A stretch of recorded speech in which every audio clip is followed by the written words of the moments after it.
Hello dear students, कैसे हैं आप सब? बढ़िया होंगे। तो चलते हैं बेटा। बीएससी थर्ड सेमेस्टर हम देख रहे हैं और बीएससी थर्ड सेमेस्टर में हम देख रहे हैं सेकंड, और ये है आपका यूनिट। और सेकंड यूनिट में हम लोगों ने 3 क्लास कर लिया था। ये चौथा क्लास हमारे पास हो गया, तीसरा क्लास होगा राइबोसोम्स के बारे में, क्योंकि ट्रांसलेशन की बात करेंगे और ट्रांसलेशन में राइबोसोम का बहुत बड़ा इंपॉर्टेंट है। ये एक्चुअली आपके सिलेबस में डायरेक्टली हिट करके पूछा है, क्योंकि पेपर में आएगा। इसी मेरा ध्यान देना, मेरी बात हमेशा याद रखना कि ये डायरेक्टली हिट करके पूछा, यानी पेपर में ऐसे क्वेश्चंस आपसे पूछे जाएंगे। तो राइबोसोम बीएससी फर्स्ट सेमेस्टर पढ़ने के बाद अब बीएससी थर्ड सेमेस्टर में हमें इंक्लूड करके पढ़ाया जाएगा और देखा जाएगा कि राइबोसोम क्या है, पर्टिकुलर कैसे इसकी यूनिट होती है और कैसे इसके सब यूनिट होती है, कैसे ये काम करता है, सबके बारे में डिटेल क्लास आज के इस एपिसोड में लिया जाएगा। तो चलते हैं बेटा, शुरू करते हैं आज का ये नया क्लास, जो आपके लिए राइबोसोम का एक रामबाण होने वाला है। यानी राइबोसोम को जानना हो तो इस क्लासेस के बारे में आप ठीक तरीके से जान सकते हैं। ठीक है, चलें शुरू करें आज का ये हमारा क्लास, यानी राइबोसोम्स आपके लिए। चलते बेटा, राइबोसोम हेडिंग डालिएगा। ये है बीएससी और सेकेंड ईयर थर्ड सेमेस्टर, ये है BSc second year third semester आपका, और हम देख रहे हैं यूनिट नंबर 2 जूलॉजी का, और वहां पे डील कर रहे हैं हम लोग राइबोसोम्स के बारे में। चलते हैं, अभी बात करते हैं राइबोसोम्स के कुछ हिस्टोरिकल कंडीशंस की।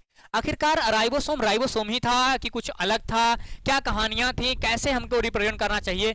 तो जब हिस्टोरिकल कंडीशंस को हम लोग यहाँ पे तलाशने की बात करते हैं तो हमारे पास कई 2-3 डेट आते हैं। खासकर एक डेट आता है 1953 का, एक डेट आता है 1958 का। खासकर 2 ही डेट आते हैं जो काफी जाने जाते हैं हमारे कह सकते हो राइबोसोम्स के लिए। पहला बात करते हैं जॉर्ज पलाडे के बारे में। किसके बारे में? जॉर्ज पलाडे के बारे में। जॉर्ज पलाडे एक ऐसे वैज्ञानिक रहे अपने समय में जिन्होंने इलेक्ट्रॉन माइक्रोस्कोप का उपयोग किया। कहां पे? इलेक्ट्रॉन माइक्रोस्कोप का उपयोग किया, और उपयोग करने के बाद उन्होंने क्या किया, पर्टिकुलर, ध्यान देना, क्या किया उन्होंने, इलेक्ट्रॉन माइक्रोस्कोप का उन्होंने पहली बार उपयोग करके पर्टिकुलर किसी भी एनिमल का, एनिमल की बात कर रहा हूं, एनिमल के जो डेंस पार्टिकल्स थे ना, डेंस पार्टिकल्स का माइक्रोस्कोप से निरीक्षण किया, अवलोकन किया, और अवलोकन करने के बाद उन्होंने एक ऐसे पार्टिकल्स को रिप्रेजेंट करने की कोशिश किया जो प्रोटीन सिंथेसिस में काम करता हो, जिन्हें उन्होंने क्या बोला, उन्होंने शुरू में उस पार्टिकल्स का नाम उन्होंने रख दिया पेलेट। क्या लिखा? इसको बोलते हैं प्लाडेस। प्लाडेस और नाम रखा गया। ये प्लाडेस क्या था? प्लाडेस जो था वो डेंस और पलाडे के नाम से मिला के बनाया गया था। क्या था बेटा? डेंस और डेंस पार्टिकल्स हो गया और पलाडे हो गए। तो पलाडे और क्या, पलाडे और डेंस पार्टिकल्स को मिलके यहाँ पे पलाडेस नाम का एक हमारे पास केमिकल तैयार, मतलब एक पार्टिकल्स बनाया गया, वो पलाडे का देन था। उन्होंने डेंस पार्टिकल्स क्या होते हैं इसके बारे में थोड़ी सी जानकारी आज हम आपको देंगे, जो आपके लिए काफी इंपॉर्टेंट होगा। चलते हैं बेटा, देखो कहता है कि 19 क्या था, इन 1953 जॉर्ज ई पलाडे, ठीक है, used in a electron microscope to absorb dense particles in animal. यानी एनिमल के सेल्स के अंदर जो डेंस पार्टिकल्स होते हैं उन्होंने उनके बारे में निरीक्षण किया, ठीक है, या एनिमल सेल्स, ठीक है। The particular refer to Palade of particles या पलाडेस पार्टिकल्स। यानी पलाडे भाई साहब आए, सबसे पहले आए, और आने के बाद इन्होंने क्या किया, एनिमल के अंदर जो डेंस पार्टिकल थे उनके सेल्स के अंदर छोटे छोटे पार्टिकल्स थे, प्रोटीन लाइक स्ट्रक्चर्स में थे, उन्होंने उनको निकाला और माइक्रोस्कोप में बोला, और बोला कि ये ऐसा कुछ पार्टिकल्स है जो हमारे शरीर में डिफरेंट कार्य फलाने कार्य करता है। ठीक है, ये इनकी कहानी थी। और भाई साहब से मिलना हो तो ये मैंने पिक्चर लगा दिया है, ये है हमारे जॉर्ज ई पलाडे। ठीक है, ये क्या है, जॉर्ज ई पलाडे। अब उसके बाद दूसरा कहता है कि थोड़ा और समय बीता। क्या बेटा? थोड़ा और समय बीता। जब और समय बीता तो कहीं ना कहीं राइबोसोम के बारे में आ गया वहां पे, और जो हमारे पास 1958 का दिन आ गया, और जब 1958 का दिन आया तो वहां पे हमारे पास 1958 में एक रिचर्ड बी रॉबर्टसन नाम के साइंटिस्ट आए। क्या थे? यहां पे दिया होगा ना, इन्होंने कह दिया कि सब equivalent name ribosome by Richard B Robert in 1958। यानी कुछ समय बीता, लगभग 6 साल बीता, और 6 साल बीतने के बाद उन्होंने राइबोसोम के बारे में नाम दिया। कौन हमारे पास यहाँ पे कौन थे हमारे पास? रिचर्ड, क्या बोलते हैं इनको, रिचर्ड बी रॉबर्ट्स। जो रिचर्ड बी रॉबर्ट्स थे, इन्होंने 1958 में इसी पार्टिकल्स को, किसको बेटा, उन्होंने क्या बोला कि जो पलाडे पार्टिकल्स हैं, क्या हैं, जो हमारे पास पलाडे, जो पलाडे पार्टिकल्स हैं, पलाडे पार्टिकल्स इक्वल होता है किसके बेटा, ये राइबोसोम के। किसके बेटा? राइबोसोम्स के। ठीक है, ये शुरू में कहा गया, ये इनके बारे में पराडे खोजे और इनके बारे में ये भाई साहब जो रॉबर्टसन है इन्होंने कहा, रॉबर्ट्स ने बात किया था। अब उसके बाद थोड़ा और समय बीता, उसी साल में थोड़ा सा और समय बीता और उसी साल में हमारे पास आ गया कौन, टीएस रे। टीएस रे की बात करें या फिर जेडी वाटसन की बात करें, ये भी उसी साल में आए थे। इन्होंने पहली बार आइसोलेट करने की कोशिश किया किसको, राइबोसोम को। किससे बेटा, एसेरेचिया कोलाई से। किससे बेटा, एसेरेचिया कोलाई से। तो पहली बार जो आइसोलेशन का मतलब होता है कि किसी सेल से बाहर निकाल लेना, क्या करना, किसी सेल से बाहर निकाल लेना, आइसोलेट कर लेना, मतलब निकाल के अलग करना। इसके पहले इन्होंने खोजने की बारे में बात किया था। क्या किया इन्होंने इसको खोजने के बारे में था, हाँ ये फलाने हमारे सेल्स के अंदर पाए जा रहे हैं। लेकिन समय जब बीता बेटा ना, तो काफी कहानियां आगे बढ़ी और यहाँ पे आइसोलेशन के बारे में बात किया गया। भैया तुम बता रहे हो, ठीक है, तुम निकाल के दिखाओ कि पर्टिकुलर किस केमिकल नेचर का बना हुआ है। तब जाके हमारे पास टीएसरे एंड डीजी वाटसन आते हैं और इन्होंने कंबाइंड फॉर्म में एक वर्क करते हैं। और कंबाइंड फॉर्म में वर्क करने के बाद फर्स्ट टाइम, पहली बार, क्या फर्स्ट टाइम यानी पहली बार इन्होंने एसेरेचिया कोलाई, एक बैक्टीरियल सेल था और इस बैक्टीरियल सेल से इन्होंने फ्री राइबोसोम, कितना राइबोसोम बेटा, फ्री राइबोसोम, वो भी कितना, वो भी 70 कितना बेटा, 70 राइबोसोम की इन्होंने डिस्कवरी कर डाली। ठीक है, अभी क्या बोलता है, राइबोसोम कंटेन एक्स क्या बोल रहा है, approximately equal amount of RNA and proteins. यानी कहने का मतलब यहां सिंपल तरीके से है कि राइबोसोम कितना पाया गया, राइबोसोम उतना पाया गया जितना उस सेल के अंदर आरएनए था और उतना उनके अंदर प्रोटीन थी। यानी प्रोटीन जस्ट आप ऐसे इक्वल कर सकते हो कि हमारे पास क्या होगा, हमारे पास जो राइबोसोम्स है उसके बारे में बात कर रहे हैं। क्या कर रहे हैं हम लोग, बात कर रहे हैं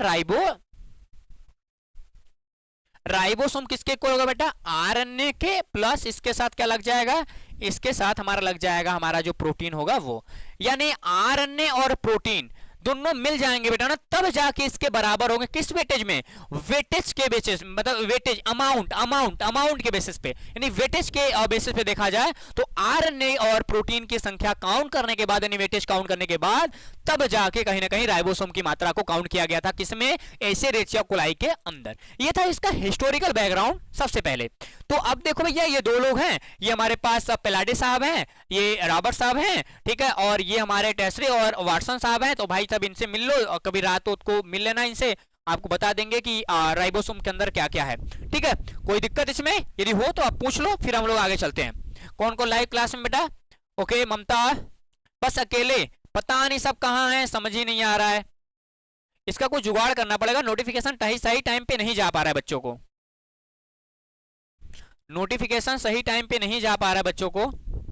ठीक है, बट क्लासेस हम रेगुलरली ले रहे हैं, बट कोई नहीं, अभी आज आईटी टीम से मिलते हैं कि क्या प्रॉब्लम है, थोड़ा सा कंप्लीट कर लेंगे तो ज़्यादा बेटर होगा और आपका जो भी दुविधा है सुविधा में बदल जाएगा बेटा, चिंता ना करो। ये क्लासेस रिकॉर्ड होकर आपके उसमें पीडीएफ वाले, सॉरी क्लास वाले फोल्डर में चला जाएगा, तो वहाँ से आप इसको नोट कर लेना पहली बार। अभी हम बताते हैं कि आखिरकार ये क्या माजरा है, ये काहे नहीं जा रहा है। ठीक है, आगे बात करते हैं। अगला है बेटा राइबोसोम्स के स्ट्रक्चर्स के बारे में जब बात होती है तो क्या कहना होता है, क्या होता है। अब हम बात करेंगे राइबोसोम्स के स्ट्रक्चर्स के बारे में, संरचना के बारे में। हेडिंग डालेंगे संरचना, परिचय उसे हम लोग बाद में कर लेंगे, परिचय हो गया। राइबोसोम की संरचना की जब बात होती है तो क्या आता है, जब राइबोसोम की संरचना के बारे में बात आता है तो ये देखा जाता है कि राइबोसोम जो होता है बेटा वो सेल्स पे डिपेंड करता है कि वो सेल पर्टिकुलर कैसा है, वो वायरस सेल है, वो हमारा बैक्टीरियल सेल्स है, वो हमारा प्रोकैरियोटिक सेल्स हैं, वो हमारा यूकैरियोटिक सेल्स हैं, ठीक है, वो हमारा फंजाई वाला सेल्स हैं। यानी अलग अलग डिफरेंट साइज सेल्स होते हैं, उन पे डिपेंड करता है हमारा राइबोसोम्स की फ्रीक्वेंसी। ठीक है, आ जाओ। ठीक है, आगे कार ये क्या है, कैसे हैं, इसके बारे में बातचीत करेंगे सबसे पहले। ठीक है, ये मेरा तो इधर रहो, हाँ आगे कहता है राइबोसोम आर टू टाइप, यानी राइबोसोम दो प्रकार के होते हैं, एक होता है 70S, एक होता है 80S। यही होता है नहीं, ये बस बताया गया है कि मेजर जो हमारे राइबोसोम्स होते हैं टू टाइप्स के होते हैं। अभी क्लोरोप्लास्ट के अंदर आप देखोगे तो वहां पे 67 68 का राइबोसोम आपको देखने को मिल जाएंगे। बैक्टीरियल सेल्स के अंदर देखोगे तो आपको वायरस मतलब बैक्टीरियल सेल्स या माइक्रोप्लाज्मा के अंदर देखोगे तो वहां पे 72 71 ऐसे आपको एस का राइबोसोम मिल जाएगा। यदि प्रोकैरियोटिक का नॉर्मल सेल्स होगा तो वहां पे 70S मिलेगा, यूकैरियोटिक का होगा तो लगभग 79 80 करके मिलता है। ये चीजें आपको देखने मिलेगा, यानी काफी वेरिएबल कंडीशंस हैं, लेकिन आपको डाउट नहीं करना है, आपको पेपर में लिखना है, मैं जानकारी के लिए आपको बता रहा था केवल। तो ध्यान देना कि राइबोसोम जो होते हैं बेटा वो 2 टाइप्स के होते हैं, एक होता है हमारा 70S, एक होता है 80S। अब देखो एस का है, इसके बारे में बात करते हैं। एस के बारे में बात करते हैं। एक एस हमारा एक यूनिट है, क्या है, एक यूनिट है जिसको बोलते हैं स्वेडबर्ग। क्या बोलते हैं, स्वेडबर्ग यूनिट। तो भैया ध्यान देना, ये एस क्या है, एस एक स्वेडबर्ग यूनिट है। ये मेजर ऑफ पार्टिकल्स, यानी क्या करता है बेटा, मेजर करता है। क्या करता है, मेजर करता है किसका, पार्टिकल्स का मेजर करता है। Size depend on the speed with which the particles, यहां पे सेडिमेंट इन द अल्ट्रा सेंट्रीफ्यूगेशंस। चलो भैया, आखिरकार इनके बारे में बात तो हो ही गया, हम जानते थे कि ये लाइन तो आएगा। अभी कह रहा है सिंपल भाषा में कि भैया जो राइबोसोम्स होते हैं वो 2 प्रकार के होते हैं, एक 70S होता है, एक 80S होता है। अब S जो है वो सिडबर्ग यूनिट है, तो भैया सिडबर्ग यूनिट के लिए आप लगा दो यहाँ पे IMP छोटा सा, क्या लगा दोगे, IMP लगा दो। इसको नोट कर लोगे कि भैया ये क्या है, ये IMP है। कोई डाउट आपको तो है नहीं, ये IMP हो गया सिडबर्ग यूनिट। कभी भी आ सकता है MCQ के अंदर, तो आप पूछिएगा, मतलब बताइएगा कि भैया हाँ ये जो कंडीशंस हैं मैंने इसके बारे में जानते हैं, या इसके बारे में हम जानकारी रखते हैं। तो ये क्या हो गया, सिडबर्ग यूनिट हो गया। ये करता क्या बेटा, सिडबर्ग यूनिट, सिडबर्ग यूनिट एक मेजरमेंट है। क्या है, सिडबर्ग यूनिट एक मेजरमेंट है। कब, जब हम किसी भी पार्टिकल्स को अल्ट्रा सेंट्री जो फ्यूज होता है उसके अंदर डाल के जब हम घुमाते हैं, घुमाने के बाद क्या, घुमाने के बाद जो उसका दर आता है, जो रेट आता है, उस पर डिपेंड करता है हमारा ये जो हमारे पास सिडबर्ग यूनिट है वो। ठीक है, यानी सेंट्रीफ्यूगेशन के जो प्रोसेस है, सेंट्रीफ्यूगेशन के प्रोसेस में ही ये सिडबर्ग यूनिट कहीं ना कहीं इस्तेमाल होती है।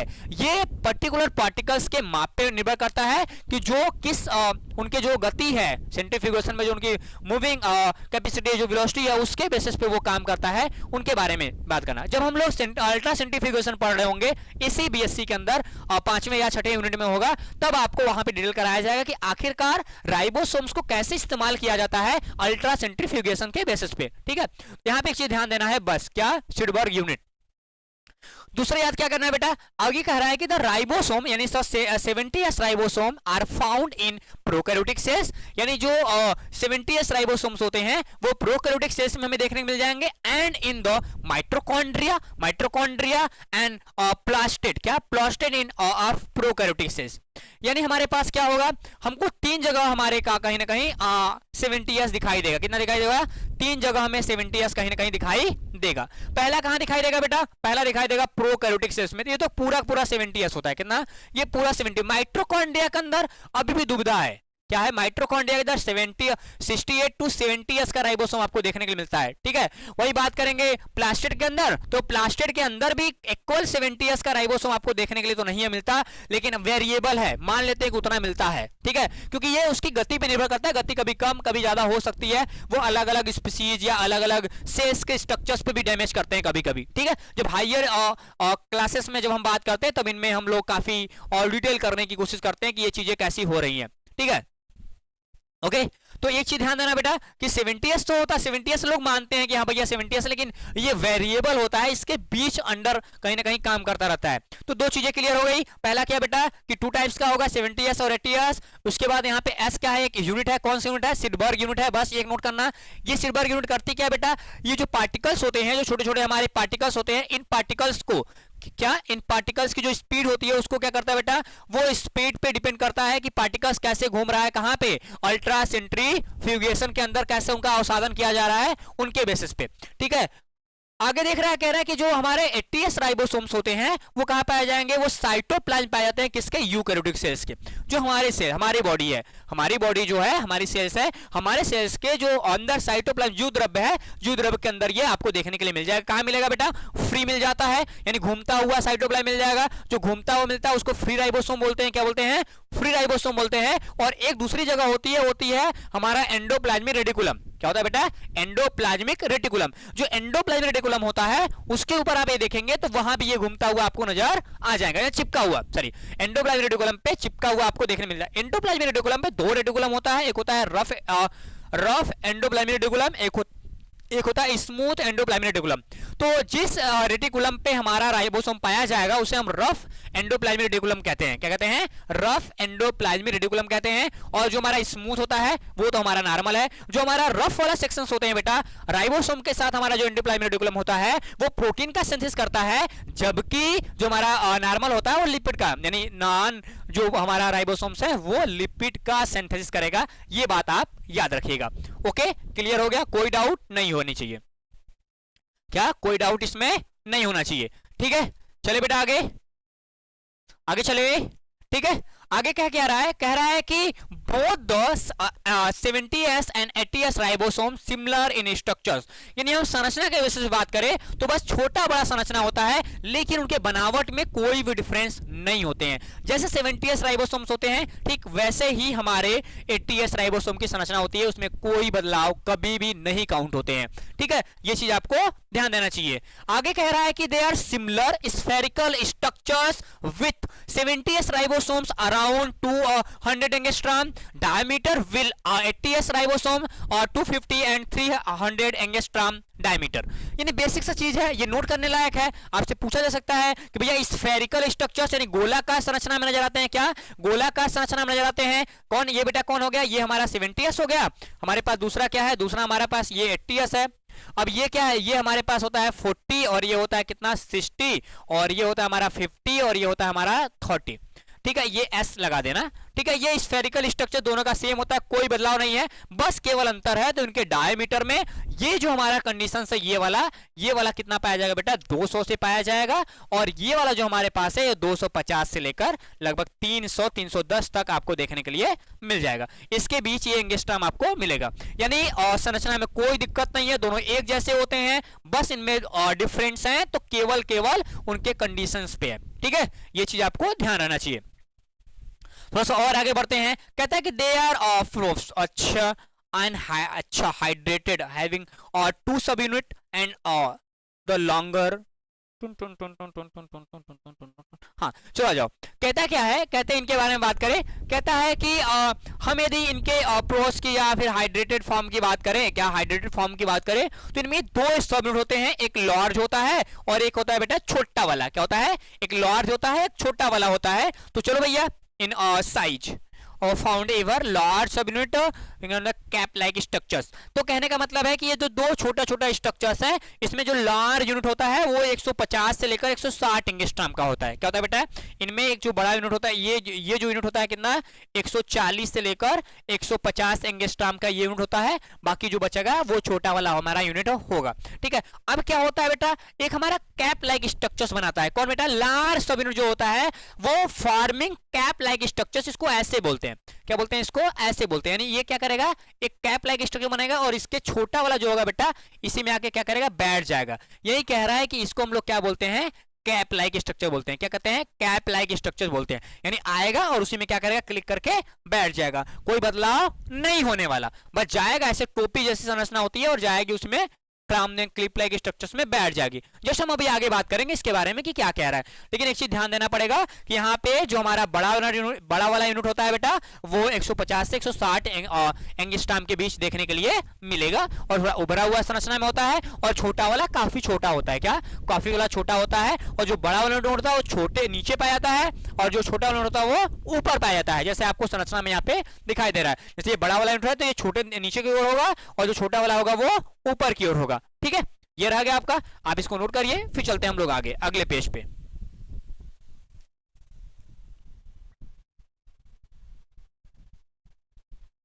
ये नोट हो गया बेटा? ओके ममता, क्लियर हुआ बेटा?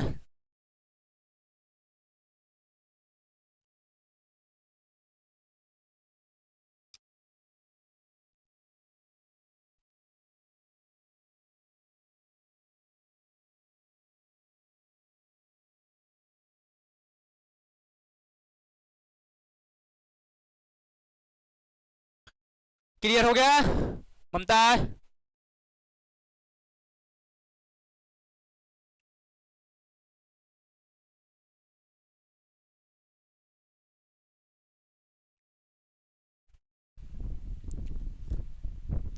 आगे अभी क्या कह रहा है? कह रहा है कि कह रहा है कि the two subunit are separated by clipped Palade and Kuff और 1966। यानी कहने का मतलब क्या है कि जो हमारे दो सब यूनिट हैं, क्या है, दो सब यूनिट जिसके बारे में बात कर रहे हैं कि भैया ये क्या होगा, एक हमारे पास ऐसा संरचना होगा, ठीक है, ठीक है, कैसा होगा, ऐसा होता है, क्या बता रहे हो भाई, ऐसे चलो बना लो छोटा सा, मेरे हाथ में कुछ हो गया क्या है आज, बन का ही नहीं रहे हो तुम,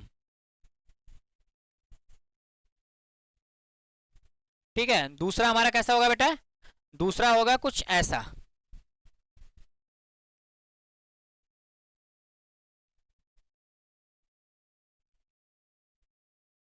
ठीक है, ध्यान समझाएं इनकी बातों को, इनको हम लोग समझते हैं कि क्या कहता है। कहता है कि ये जो हमारा यूनिट था, मान लो ये कौन सा बेटा, ये 70s राइबोसोम्स है, ठीक है, क्या है 70s राइबोसोम है, ये हमारे पास है 30s राइबोसोम और ये हमारे पास है 50s राइबोसोम, ठीक है, क्या है 50s राइबोसोम, दो हमारे ये क्या है, ये सब यूनिट है, इनको बोलते हैं सब यूनिट, ठीक है, ये भी क्या है, ये हमारा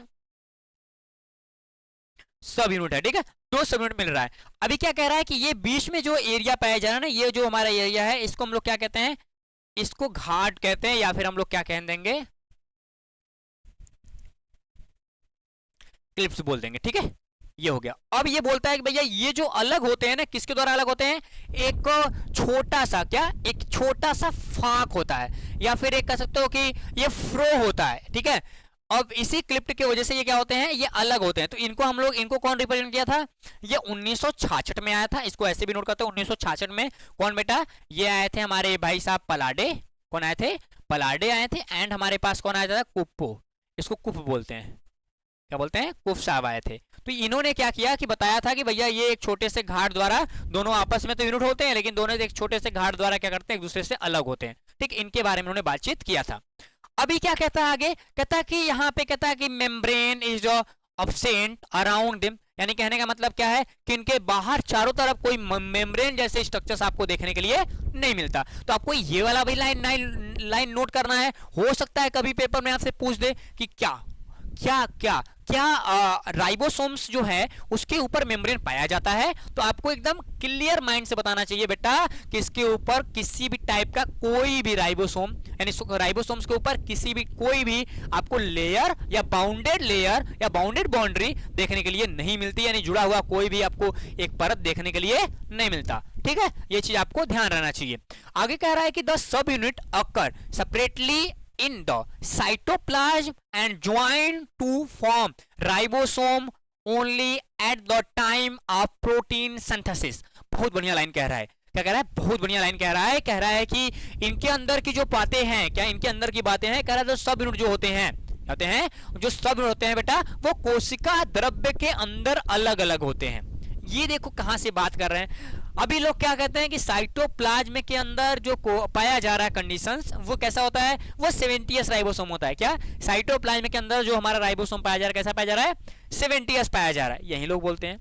लेकिन एक चीज यहां पे क्यों भूल जाते हैं बेटा कि हाँ 70s है, मैं मान रहा हूं कि 70s है, मैं मान रहा हूं कि 70s हो, लेकिन एक चीज ध्यान देना ये है वहां पे कि भैया वो अलग अलग हैं। ये 70s होंगे तो वो 30 और 50 के रेशियो में होंगे, 80s पाया हमारे सेल्स में पाया जाएगा, 80s पाया जाएगा, तो 40 और 60 के रेशियो में पाए जाएंगे, लेकिन दोनों अलग अलग होते हैं। लेकिन अलग अलग होने के बाद ये एक कब होते हैं, ये एक उस टाइम होते हैं जब हमारे बॉडी के अंदर, जब हमारे साइटोप्लाज्म के अंदर प्रोटीन सिंथेसिस होने लगता है। और प्रोटीन सिंथेसिस के टाइम क्या करता है, हमारा राइबोसोम जो होता है बेटा वो ज्वाइन हो जाता है, जुड़ जाता है। जो हमने क्लिप बनाया है ये दोनों क्या करेंगे, आपस में जुड़ जाएंगे। ये मोस्ट इंपॉर्टेंट लाइन है आपके लिए। अभी तक आप पढ़े होंगे जो भी राइबोसोम्स के बारे में पढ़े होंगे, ठीक है, तो वहां पे ये चीजें आपको मिस हो गया होगा कि हाँ साइटोप्लाज्म की टेंडेंसी क्या है।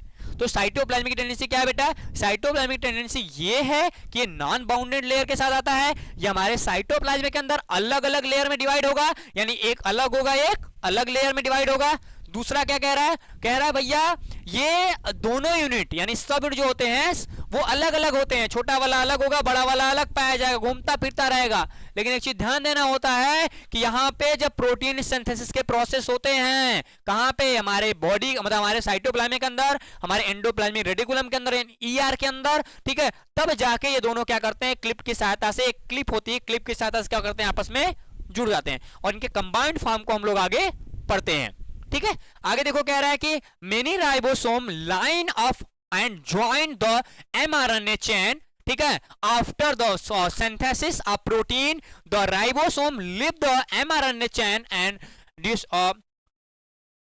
डिसयूज, सॉरी एक मिनट पानी पी ले बेटा।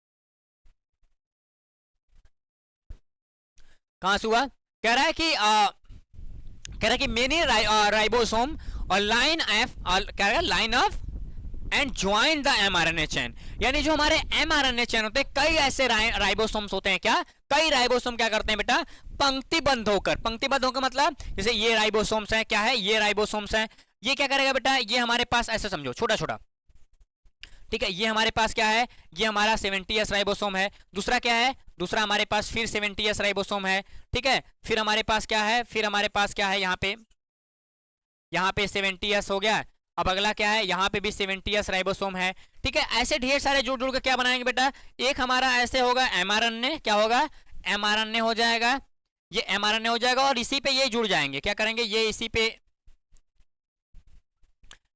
पे सॉरी, ये इसी पे क्या करेगा बेटा, ये यहाँ पे और ये यहाँ पे, ठीक है, और ये सर यहाँ पे और यहाँ पे, यहाँ पे और यहाँ पे, ऐसे करके जुड़ जाएंगे। तो अब इन्हें क्या कहते हैं बेटा, इन्हें हम लोग ऐसे कहते हैं, देखो ऐसे, ये ऐसे फॉर्म में है ना, ऐसे फॉर्म में है, इनको एक सिंगल करो, ठीक है, यानी ये क्या है, ये हमारा 70S था, इसको क्या कहते हैं हम लोग, मान नॉर्मल राइबोसोम्स है, ठीक है, ये इसका मोनोमर यूनिट है, कैसा है, मोनोमर यूनिट है, ठीक है। अब यहाँ पे क्या होगा, Mg2 प्लस कंसंट्रेशन कितना बेटा, Mg2 प्लस कंसंट्रेशन का कितना, 0.00 m मोलर वाला, कितना 0.00 m मोलर वाला Mg2 प्लस कंसंट्रेशन देते हैं, तो एक राइबोसोम दूसरे राइबोसोम से जुड़ जाता है, क्या करता है, एक राइबोसोम दूसरे राइबोसोम के साथ क्या करेगा बेटा, जुड़ जाएगा, क्या करेगा, जुड़ जाएगा। अब जुड़ने के बाद क्या बनाएगा, ये वाला इसके साथ जुड़ गया, ठीक है, दोनों आपस में जुड़ गए, क्या बनाए, डाइमर बना लिए, और ये ऐसा 70-70 है, कितना है, 70-70 है, तो 140 नहीं 100 कितना बनाएगा, 120S राइबोसोम बनाता है, कितना बेटा, 120S राइबोसोम बनाता है। इसको हम लोग क्या बोलते हैं, इसको बोलते हैं मोनोफॉर्म, क्या बोलते हैं बेटा,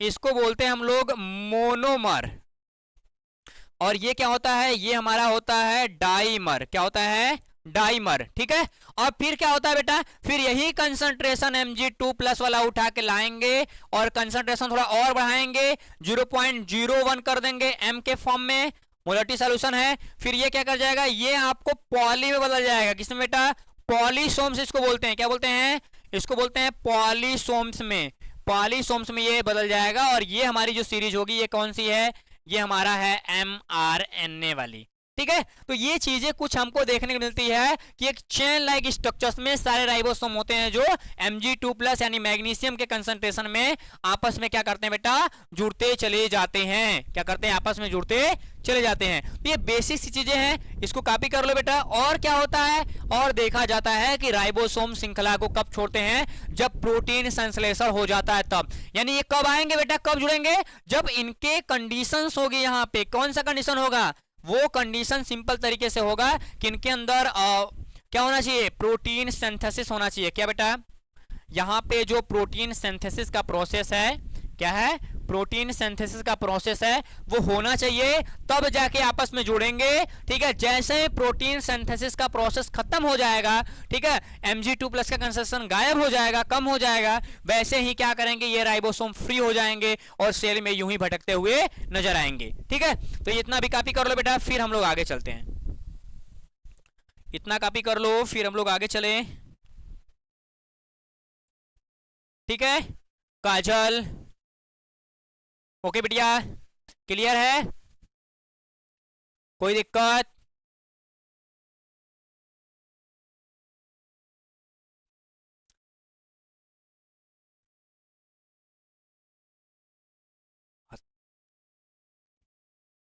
क्लियर हो गया बेटा? ये राइबोसोम्स मोनोमर से डाइमर, डाइमर से पॉलीसोम्स कैसे बदल रहा है उसके बारे में बात करेंगे, ठीक है? वो 70s था, 70 70 120 हो जाएगा, और आप 80 80 मिलाओगे तो 140 हो जाएगा, ठीक है? ये चीज आपको ध्यान देना पड़ेगा। ठीक, आगे बढ़े। अगला देखो क्या कह रहा है। अगला देखो कह रहा है कि 70s राइबोसोम। अब इसके बारे में थोड़ा सा डिस्कस कर लें भैया, ये क्या होगा इसके बारे में थोड़ा सा। बी आप बीएससी फर्स्ट सेमेस्टर में पढ़े थे, फिर पढ़ना है तो थर्ड में। कहता है कि ये जो कहाँ पाया जाएगा बेटा, ये हमारे जो बैक्टीरिया सेल्स होते हैं ना, पहली बार बैक्टीरिया सेल्स के अंदर पाया जाएगा। कहाँ पे? बैक्टीरिया सेल्स के अंदर पाया जाएगा, ठीक है? और इसके मॉलिक्यूलर वेटेज के बारे में बात करें, कितना बेटा? 2.7 × 10 डाल्टन, ठीक है? अब डाल्टन के वैसे डाल्टन क्या एक मात्रक है किसका बेटा? ऐसे पार्टिकल्स का जो सबसे छोटे होते, काफी छोटे होते हैं, उन छोटे मात्रक के रूप में, मतलब उन छोटे पदार्थों के को मात्रक सही तरह से दिखाने के लिए हम किलोग्राम और ग्राम नहीं दिखाते। पहले तो सेल, हमारी सेल कितनी बड़ी है, वो खुद ही ग्राम में नहीं आती, ठीक है? वो खुद ही मिलीग्राम से, जो इसके नीचे ग्राम है उसमें नहीं आता है, ठीक है? जब उसके नीचे ग्राम में सेल नहीं आता है, उसके अंदर साइटोप्लाज्म दुनिया भर का भरा है, उसके अंदर राइबोसोम भरा है, तो राइबोसोम के मात्रा को निर्धारित करने के लिए न्यूनतम इकाई हम लोग इस्तेमाल करते हैं डाल्टन का, ठीक है? ये चीज को आपको ध्यान देना पड़ेगा। ये भाई डाल्टन ने केमिस्ट्री की जब खोज किया था एटम वाले चैप्टर में, तब इन्होंने खोज किया था, तो आपको ध्यान देना पड़ेगा कि 2.7 × 10 के पावर 10 डाल्टन इन्होंने क्या था, इनका वेटेज था। एंड यहाँ पे जो इनकी कोफिशिएंट यूनिट है वो कितनी है बेटा? 70 है। ये कैसा है? सिडमेंटेशन बोलते हैं, ये कोफिशिएंट है। ये कब आया था? सेंट्रीफ्यूगेशन जब हम लोग करते हैं तब, ठीक है? ये चीज को ध्यान देना। आगे कह रहा है कि 70s राइबोसोम बना होता है किससे बेटा? दो सब यूनिट से, एक होता है बड़ा यूनिट और दूसरा होता है छोटा यूनिट। जो बड़ा यूनिट होता है बेटा वो किसका होता है? वो 70s का होता है।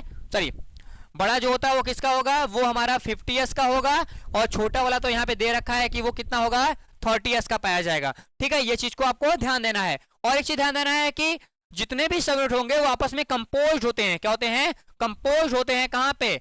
आरएनए। कहां पे? आरएनए। बोल रहा है ना कि एच सब unit is composed of RNA and survival base protein, यानी जो हमारे पास बेस के प्रोटीन होंगे, अमीनो एसिड्स होंगे, उनके साथ मिलकर एमआरएनए के साथ क्या करेंगे? कंपोज्ड हो जाएंगे। कब? जब प्रोटीन सिंथेसिस हो रहा होगा। क्या हो रहा होगा? प्रोटीन सिंथेसिस हो रहा होगा, तब ये कंपोज होंगे हमारे शरीर के अंदर। ऐसे कैसे? मस्त रहते हैं, खुले रहते हैं, घूमते होते हैं, ठीक है? ये चीज को ध्यान देना। अब कह रहा है क्या? कह रहा है कि द 50s सब unit has 2 species of RNA. यानी कहने का मतलब क्या है बेटा? हमारे पास जो 50s के सब यूनिट होते हैं उसमें 2 स्पीसीज होते हैं आरएनए के। एक होता है हमारा 23S और दूसरा होता है 5S, ठीक है? और देखा जाता है कि इनमें 34 डिफरेंट राइबोसोमल प्रोटीन भी आपको देखने के लिए मिल जाएगा। तो ये भैया नोट कर लेना, एमपी करके आपको पूछाएगा। क्या करेगा? क्या कर रहे हो बेटा? बट सर ठीक। काजल, हेलो बेटा। हमने ठीक बेटा कराया था, बट ये प्रॉब्लम कहां से है? मैंने बोला था उसको कि ठीक कर देना, बट वो किया कि नहीं किया पता नहीं, समझ में नहीं आता। मैं करा देता हूं, ठीक है? चिंता ना करो, ठीक है? ये क्लियर हो जाएगा आपका कि भैया ये जो हमारे पास है 50 वाला यूनिट है, क्या है? 50 वाला यूनिट है। इसमें 2 स्पीसीज होते हैं। कौन कौन? एक होता है 23S, एक होता है 5S, और इसमें 34 डिफरेंट टाइप के क्या लगे होंगे? राइबोसोमल प्रोटीन लगे होंगे, ठीक है? दूसरा क्या कर रहा है कि द 30S सब यूनिट ओनली 1 स्पीसीज आरएनए, यानी आरएनए का मतलब होता है राइबोसोमल आरएनए, ठीक है ना? 16S, एंड इसके अंदर कितना प्रोटीन पाया जाएगा? 21 डिफरेंट राइबोसोमल प्रोटीन। तो भैया इनके अंदर कितना? 34 प्रोटीन यहाँ पे और 21 प्रोटीन इधर पे, तो 34 से कितना हो गया? 55। कितना बेटा? 55 प्रोटीन पाया जाएगा इनके अंदर। 55 डिफरेंट टाइप के क्या मिलेंगे? राइबोसोमल हमको प्रोटीन मिल जाएंगे, ठीक है? और यूनिट कौन कौन बेटा? बड़े वाले में 50 में 23 और 30 में 16 केवल, ठीक है? कौन? आरएनए, यानी राइबोसोमल आरएनए की यूनिट की बात कर रहा हूं मैं, ठीक है?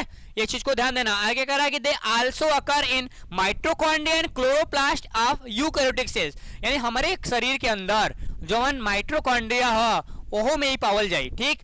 एकदम ध्यान सुनिए। और जो प्लांट में भी ये आपको कहा मिली? जो क्लोरोप्लास्ट बा उम्मीद आपके देखे कि मिल जाए, ठीक? तो एकदम ठीक से इसको पढ़िए आप। हम इसके आगे चले बेटा, इसके बारे में आगे क्या कह रहा है, कह रहा है कि 2 यूनिट के बारे में बात करते हैं। ये क्या है बेटा, ये 50 वाली यूनिट है। कौन है बेटा, ये क्या है, ये 50 वाले के बारे में बात कर रहा है। ये कौन सा है, ये 50 के बारे में बात करें, 50s है, ठीक है। 50s किस में डिवाइड है, क्या है, ये हमारा क्या है बेटा, ये हमारा 50s है। 50s किस में डिवाइड है, 5 राइबोसोम आरएनए के बारे में, आरआरएनए यानी राइबोसोमल आरएनए, ठीक है। और ये क्या है, 23s आरएनए, ठीक है, एसआरआरएनए, ठीक है। ये क्या है, ये राइबोसोमल आरएनए, और इसमें 34 टाइप के डिफरेंट पॉलीपेप्टाइड प्रोटीन्स लगे होंगे, ठीक है। ये क्या बनाएंगे, 50 यूनिट बनाएंगे इधर। उसके बाद ये क्या बनाएंगे, 16s यहाँ पे होगा, और 21 प्रोटीन पॉलीपेप्टाइड आपस में क्या बनाएंगे, 30s मिलाएंगे, और दोनों मिलकर क्या बनाएंगे, प्रोकैरियोटिक का ये मिल जाएगा। तो ये वाला फिगर आप बना लीजिएगा कॉपी के अंदर, ठीक है बेटा। बच्चा पार्टी ये फिगर आप बना लेंगे, जितना लिखेंगे और इतना बना लेंगे, बहुत ज्यादा बकैती नहीं करना है, क्योंकि पेपर में याद होना चाहिए और लिखना भी चाहिए तुमको। जहां पे जिस टॉपिक में मेहनत करना है उस टॉपिक में हम बता दे रहे हैं, और जहां पे कम करना है वहां बता दे रहे हैं, एकदम ठीक से इसको कर लेना। ओके बेटिया, कोई दिक्कत,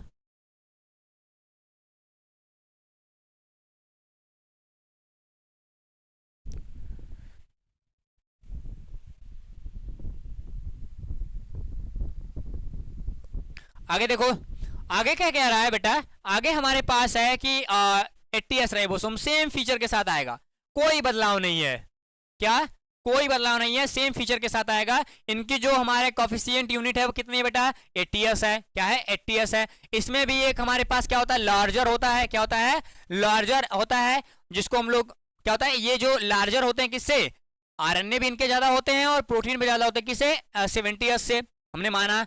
उसके बाद कह रहा है कि जो 80s राइबोसोम्स होते हैं बेटा वो लगभग लगभग 250 से 300 एंगस्ट्रॉम होते हैं, हमने पीछे भी देखा था, ठीक है, डायमीटर में। एंड इसका जो मोलर वेट है वो कितना है, 4x10, कितना, 4x10, ये 4x10 है, ये 2x7 था, मतलब लगभग लगभग 2 गुना, कितना, लगभग लगभग 2 गुना हमारा इसका मोलर वेटेज है। अभी क्या कह रहा है, ये भी क्या करता है बेटा, 2 सब यूनिट से मिलकर बनाता है। एक हमारा 60s होता है, क्या होता है, एक 60s बड़ा वाला होता है, और छोटा वाला क्या होता है बेटा, 40s राइबोसोम के यूनिट होते हैं। आगे कह रहा है कि जो यूनिट होते हैं बेटा वो कंपोज होते हैं किससे, आरएनए, क्या होते हैं, आरआरएनए एंड सर्वल स्पेसिफिक बेसिक जो प्रोटीन्स होते हैं उनके साथ ये अटैच होते हैं। तो चलो आ जाओ बात करें 60s के सब यूनिट के बारे में। यहाँ पे क्या होगा, आरआरएनए की जो स्पीशीज है वो 3 पाई जाती हैं। एक होता है हमारे पास 5s, क्या होता है, एक होता है 5s, कभी कभी क्या मिलता है, क्या होता है, ये हमारे पास क्या होगा, 5s के बारे में बात करेंगे, 5s और 5.85s, और हमारे पास क्या अगला 6.5s, और उसके बाद और 28s, ठीक है। ये कुछ आपको देखने के लिए मिल जाएंगे। उसके बाद ये जुड़ के क्या बनाते हैं बेटा, ये इनमें से अथवा होता है कहीं कहीं, ठीक है, और ये आपस में क्या मिलेंगे, 49, क्या बताता है, 49 पॉलीपेप्टाइड आपस में मिलेंगे, तो अब जाके 60s का हमारा सब यूनिट तैयार होगा।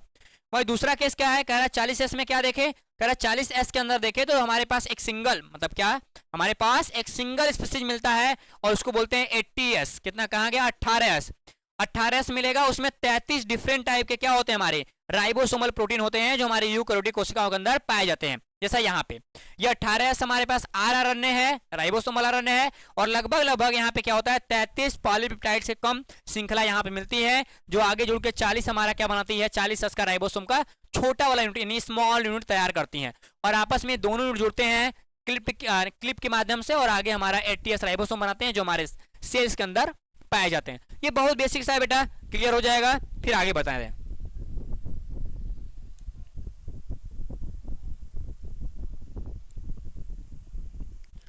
ठीक है बेटा, क्लियर हो गया, एनीवन किसी कोई डाउट,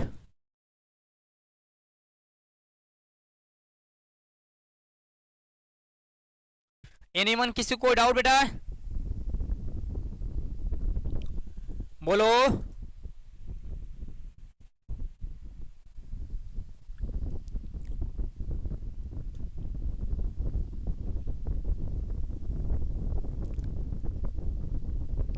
ओके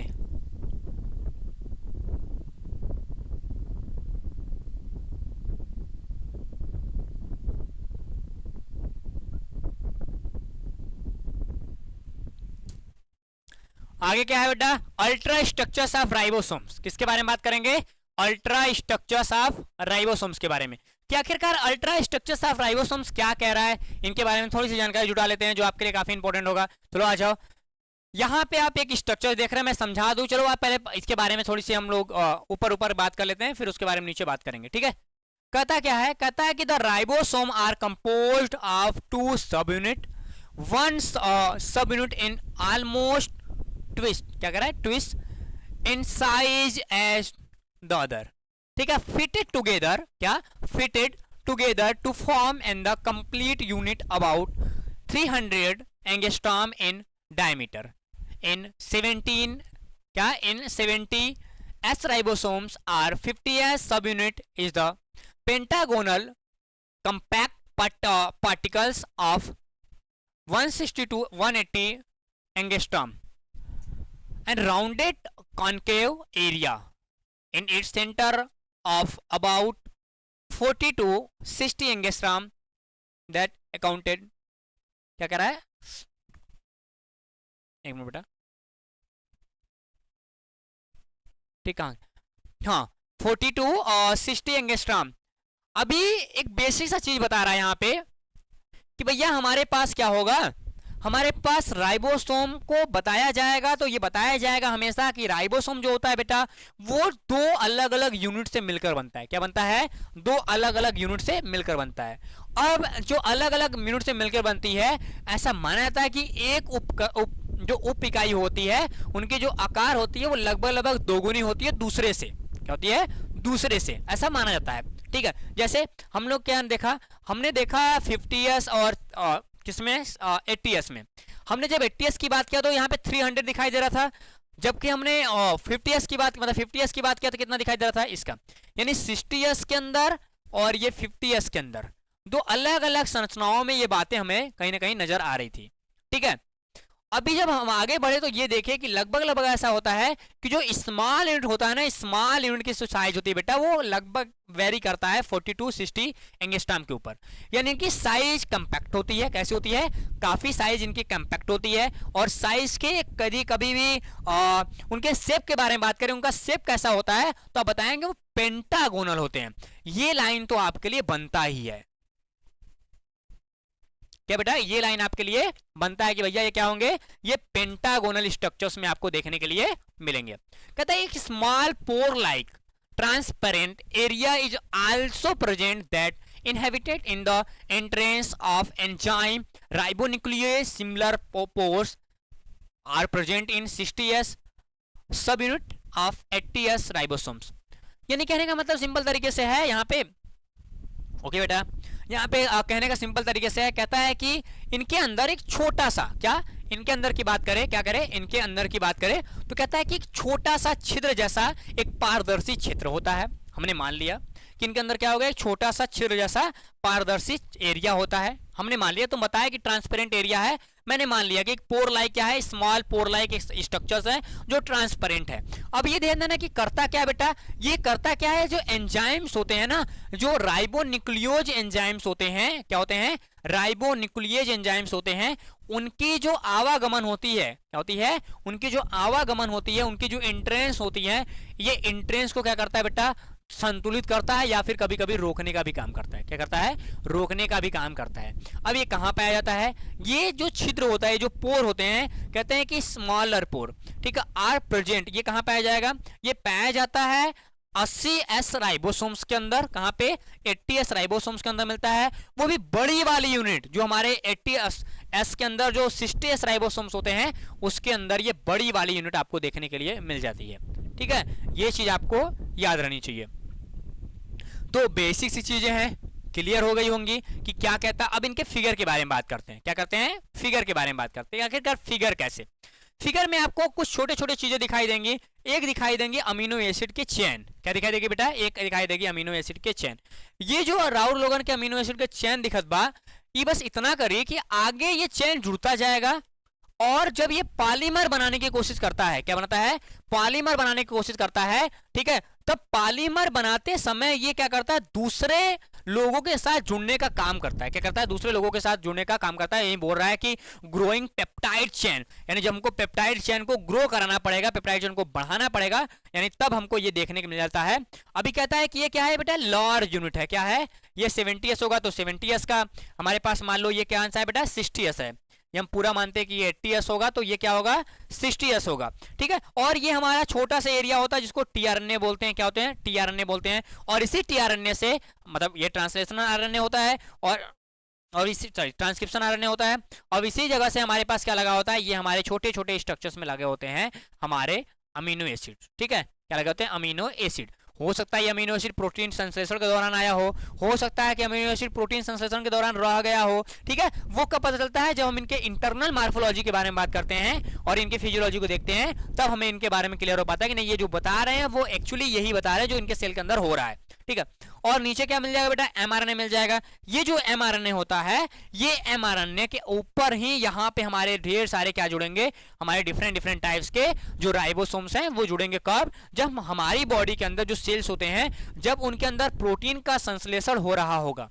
क्या हो रहा है बेटा? जब प्रोटीन का संश्लेषण हो रहा होगा, तब ये कहीं ना कहीं एमआरएनए की सीरीज बढ़ती जाएगी और इसी के ऊपर प्रोटीन आपस में जुड़ता चला जाएगा। और ये नीचे वाला क्या है बेटा? ये हमारा राइबोसोम का स्मॉल यूनिट है। क्या है? राइबोसोम की छोटी सी स्मॉल यूनिट है। ठीक है बेटा, तो आपको ये बातें क्लियर हो गई होंगी आई थिंक, कोई दिक्कत नहीं है। क्या है? इसमें कोई प्रॉब्लम आपको नहीं होनी चाहिए। ठीक है, आगे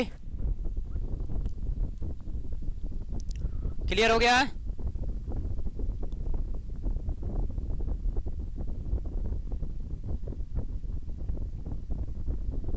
ओके बेटा,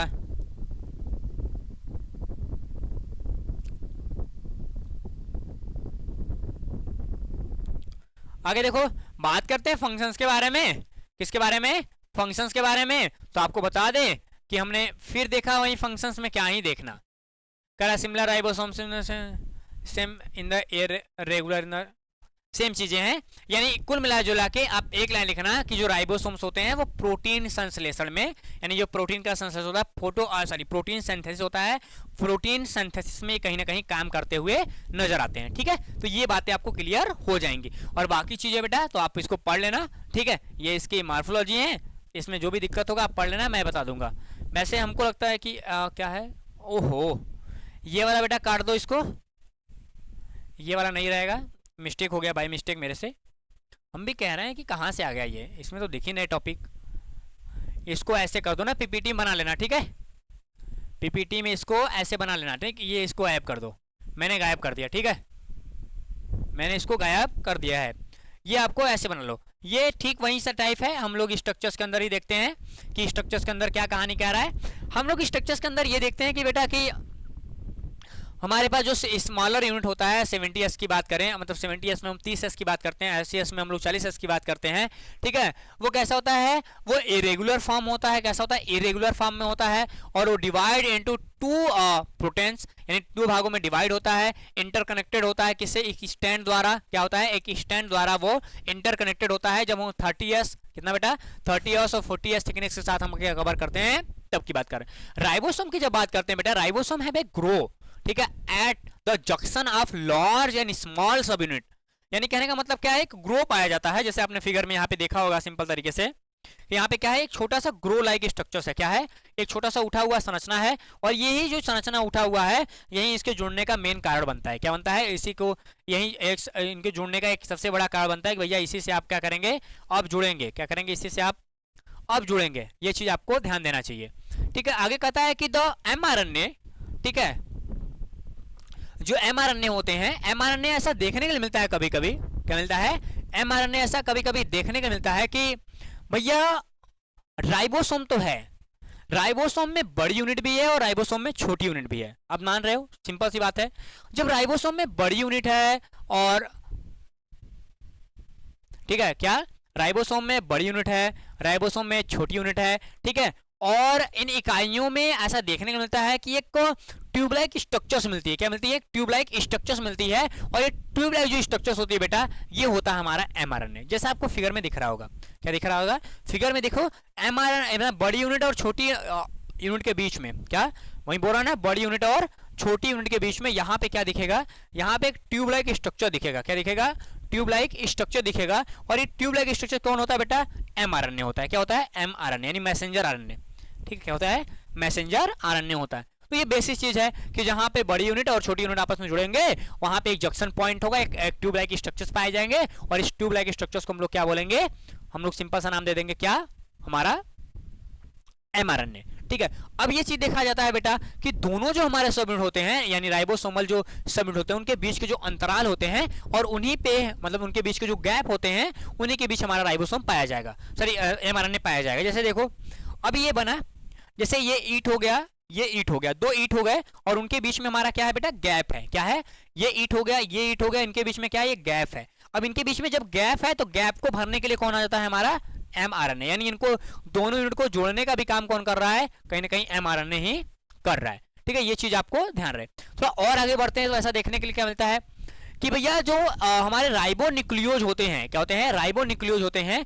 जब राइबोन्यूक्लियोज का या राइबोन्यूक्लियोज के द्वारा mRNA को अलग किया जाता है या लगभग अलग करने की कोशिश किया जाता है तो लगभग 25 न्यूक्लियोटाइड, कितना बेटा? 25 न्यूक्लियोटाइड का वहां से खिंचाव होता है। यानी जब हम लोग क्या करेंगे, इनको mRNA को यहां से अलग करेंगे तो यहां से लगभग 25 न्यूक्लियोटाइड क्या होते हैं? बाहर की ओर खिसक जाते हैं। क्या होते हैं? 25 न्यूक्लियोटाइड बाहर की ओर खिसक जाते हैं। जब ये खिसक जाते हैं तो वहां पतली सी सुरंग लाइक स्ट्रक्चर्स बन जाती है। क्या बनती है? पतली सी सुरंग लाइक स्ट्रक्चर्स बन जाती है। क्यों बनेगी बेटा? जाहिर सी बात है कि यहां से हम खींचे इनको और यहां से ये पूरा निकल के बाहर हो जाए, ये जगह क्या हो जाएगी? खाली हो जाएगी। तो ये जो जगह खाली होती है वो एक सुरंग जैसी होती है, एक कैनाल जैसी जगह होती है, और इस कैनाल जगह को हम लोग क्या बोलते हैं? यहाँ पे ये आगे जाके कैनाल होती है और ये जाके क्या बन जाती है बेटा? हमारे ल्यूमेन, इसको बोलते हैं, क्या बोलते हैं? मेरे को याद नहीं आ रहा है। हाँ, ल्यूमेन में खुल जाती है। क्या करती है? ल्यूमेन में खुल जाती है। और ये ल्यूमेन क्या करेगा? एंडोप्लाज्मिक रेटिकुलम का ल्यूमेन होगा, यानी एंडोप्लाज्मिक रेटिकुलम का एक एरिया होता है, ये चिपक जाएगा उसी से। कैसा? चिपक जाएगा। जैसे आपने देखा होगा प्रेशर कुकर के ऊपर देखो ढक्कन, देखो ना, वो सीटी होती है, सीटी जैसे चिपकती है ना, वैसे तो वो जो नीचे से ऐसे उठा हुआ है वो क्या है? ल्यूमेन है। ठीक है, किसका? एंडोप्लाज्मिक रेटिकुलम का। और जब ये इधर से घुसता है तो ये क्या करता है? उसके ऊपर जाकर चिपक जाएगा। तो चिपक जाएगा तो वहां पे राइबोसोम का जो सिंथेसिस है वो करना स्टार्ट हो जाएगा और फिर उसके बाद इसी सुरंग से होकर एंडोप्लाज्मिक रेटिकुलम में ये गुजर जाएंगे अच्छे तरीके से, ल्यूमेन से, यानी जो कैनाल है इसी से होकर आसान से इनकी रास्ता बन जाएगी, वो आगे बढ़ते जाएंगे। ठीक है, आगे बेटा फंक्शंस के बारे में बात करें तो फंक्शंस बेहतर तरीके से, एक होता है अटैच, हमारे पास क्या होते हैं? अटैच्ड राइबोसोम्स होते हैं। जो अटैच्ड राइबोसोम्स होते हैं उनका मेन काम होता है क्या? एंजाइम का सिंथेसिस करना, यानी प्रोटीन, सॉरी मेन काम होता है प्रोटीन का सिंथेसिस करना। ठीक है, अब उसके बाद अगला क्या है? हमारे पास होता है internal protein and cellular membrane का सिंथेसिस करना, जो हमारे पास लाइसोसोमल प्रोटीन्स होते हैं उनका सिंथेसिस करना, सिक्रेशन प्रोटीन जो होते हैं उनका एक्सपोर्ट करना बाहर की ओर, उनका सिक्रेशन करना। ठीक है, मेन काम इनका सारा का डिपार्टमेंट प्रोटीन से ही जुड़ा है। ठीक है, अगला है free RNA, sorry free ribosomes. फिर जब फ्री राइबोसोम्स की बात करते हैं, जो फ्री राइबोसोम्स होते हैं बेटा वो स्पेशली क्या करते हैं? एंजाइमिक जो प्रोटीन्स होते हैं उनको यूज करते हैं सेल के अपने कंडीशंस के लिए, और वो जो ग्लाइटिक साइकिल्स होते हैं, ग्लाइटिक एंजाइम्स होते हैं, वो काफी इंपॉर्टेंट करते हैं। चलो आ जाओ, मैं इसको दिखा देता हूँ। ये फिगर है। ठीक है, क्या है? फिगर। ये देखो एंडोप्लाज्मिक रेटिकुलम है, ये राइबोसोम पाया जा रहा है। क्या पाया जा रहा है? राइबोसोम पाया जा रहा है। अब ये राइबोसोम के ऊपर क्या देख रहे हो? ये हमारा ल्यूमेन, किसकी बात कर रहा हूं मैं पा रहा था, ये हमारा राइबोसोम है। क्या है? ये छोटे छोटे क्या है? ये राइबोसोम है। ये जहां चिपके ना बेटा, यहाँ पे कैनाल लाइक स्ट्रक्चर्स होगा, यानी कैनाल होगा और इसी जगह से ये चिपके होंगे और प्रोटीन सिंथेसिस का सारा काम इसी जगह से किया जाएगा। ठीक है, क्या किया जाएगा? प्रोटीन सिंथेसिस का सारा काम इसी जगह से किया जाएगा। ये जो चिपके हुए राइबोसोम्स होते हैं उनको हम लोग कहते हैं क्या? Attached ribosomes. और जो इनके अंदर ऐसे राइबोसोम पाए जाते हैं बाहर की ओर उनको बोलते हैं फ्री राइबोसोम्स। ठीक है, ये बेसिक चीजें हैं, इसमें बहुत सारी बातें नहीं है। आगे क्या है बेटा? फंक्शन कितनी बार लिख दिए भाई हम, ये 2 बार हो गया क्या मेरे से? इसको नोट मत करना बेटा, बस इतना कर लो। ठीक है, अटैच्ड और ये फ्री वाला कर लो और बाकी कोई नहीं करना है। ठीक है, बाकी आपको आज के लिए बस इतना ही बेटा, बाकी हम लोग कल मिलेंगे अपने नए वाले क्लास में। हाँ, लेकिन एक जरूरी सूचना ये है कि जो पीछे के क्लासेस हैं, क्या हैं? जो पीछे क्लासेस हैं, यदि आप अभी तक नहीं पूरा कर पाए हैं तो प्लीज सारे बच्चे पूरा कर लें। ठीक है, हम लोग क्लास बहुत बड़ा नहीं है बेटा, जल्दी खत्म हो जाएगा। आई थिंक नवंबर के लास्ट तक हम लोग पूरा सिलेबस खत्म कर लेंगे जूलॉजी बॉटनी का। केमिस्ट्री के लिए बात चल रहा है, केमिस्ट्री आ जाएंगे तो फिर हम पढ़ाएंगे उसी में। ठीक है, अभी आप केमिस्ट्री अपने से पढ़ते रहिए, जो भी डाउट्स है वो आप क्लियर करते रहिए, बाकी तो मैं आपके साथ हूँ अच्छे तरीके से। मिलते हैं बेटा कल अपने नए क्लास में। आप अपना ध्यान रखो अच्छे तरीके से, क्या करो, अच्छे तरीके से ध्यान रखो, और फिर हमारे क्लास में मिलो कल के सुबह मतलब शाम को 7 बजे वाले क्लास में। तब तक के लिए take care, bye bye and जय हिंद।